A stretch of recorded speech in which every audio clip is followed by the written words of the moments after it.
Hello friends, आप सभी का स्वागत है परफेक्ट डीओ मंत्रा में।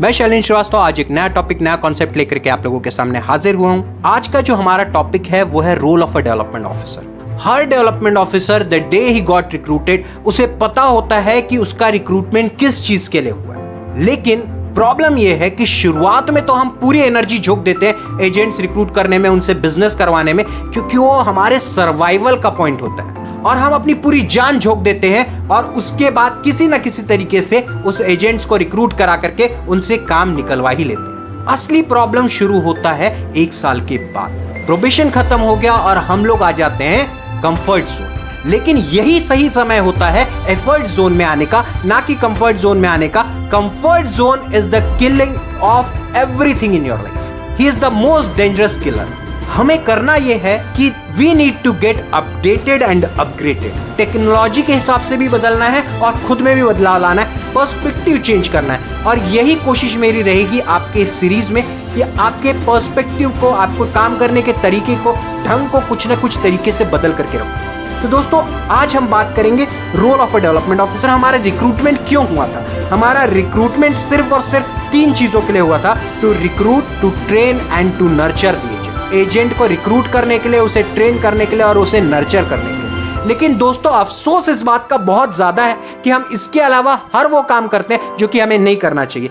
सबसे पहले हम रिक्रूटमेंट के लिए कैंडिडेट को अप्रोच करते हैं। सेकेंडरी, हम उसे IRDA एग्जाम का सपोर्ट देते हैं।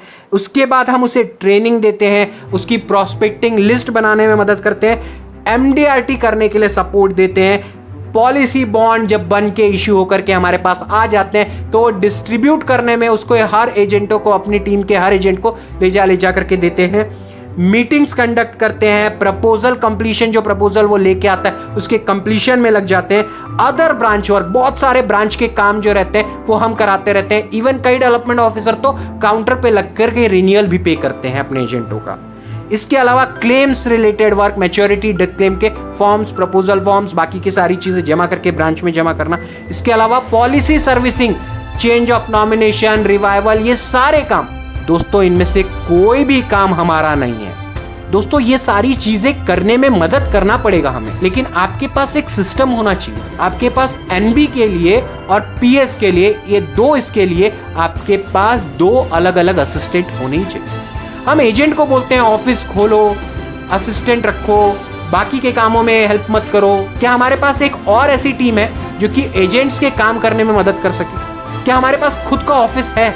जी नहीं, इस तरीके से काम नहीं चलेगा। आपको दोनों तरीके से काम करना पड़ेगा। एक तो प्रॉपर सपोर्ट टीम तैयार करना पड़ेगा, इसके साथ साथ आपने काम करने का तरीका बदलना पड़ेगा, आउटसोर्स करना पड़ेगा, चीजों को आउटसोर्स करना पड़ेगा। दोस्तों, ऐसे हर वो काम जो हमारे लिए, हमारे अलावा कोई और कर दे, वो हमें नहीं करना चाहिए। आई होप आपको आज का ये टॉपिक पसंद आया हो। हमने हर वो चीज करनी है जिससे हमारी टीम बेहतर परफॉर्म कर सके, लेकिन खुद नहीं करनी है, उसे डेलीगेट करना है। Delegation of task is equally important. तो दोस्तों, आज के लिए बस इतना ही। कल फिर किसी नए आइडिया, नए कॉन्सेप्ट के साथ मिलेंगे। तब तक के लिए गुड बाय।